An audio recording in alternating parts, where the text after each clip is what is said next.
దాదాపు 1 కోటి మంది యువత జీవితాలను నాశనం చేయడమే లక్ష్యంగా బ్రెజిల్ నుండి వైజాగ్ పోర్టుకు 25,000 కిలోల డ్రగ్స్తో వచ్చిన కార్గోను ఆపరేషన్ గరుడ పేరుతో సిబిఐ అధికారులు సీజ్ చేసిన విషయం తెలిసిందే.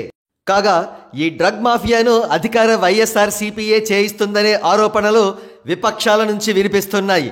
మరి ముఖ్యంగా జనసేన వైసీపీని తీవ్రంగా టార్గెట్ చేస్తోంది.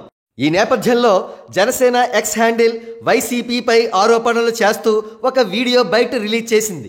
విశేషం ఏమిటంటే ఈ వీడియో బిగినింగ్లో గ్లోబల్ స్టార్ రామ్ చరణ్ కనబడి ఒక డైలాగ్ చెబుతారు. వీడియో చూడండి. But I started reading in between the lines. 25,000 కిలోల డ్రగ్స్ స్వాధీనం చేసుకున్నారు సిబిఐ అధికారులు. రామ్ చరణ్ గారి డైలాగ్ విన్నారు కదా, ఇది ధ్రువ సినిమాలోది. ఆ dialogue but I started reading in between the lines. ఇది ఒక ఇంగ్లీష్ సామెత. దీని అర్థం ఒక వార్తలోని యథాతథ అర్థాన్ని కాకుండా ఆ వార్తలోని గూఢార్థాన్ని పసిగట్టడం అన్నమాట. ఏదేమైనా పవన్ కళ్యాణ్ గారు పొలిటీషియన్గా చాలా స్మార్ట్ అని, అందుకే ఆయన తెలివిగా రామ్ చరణ్ గారి క్రేజ్ను తన వీడియో బైట్లో ఉపయోగించుకున్నారని అంటున్నారు రాజకీయ విశ్లేషకులు.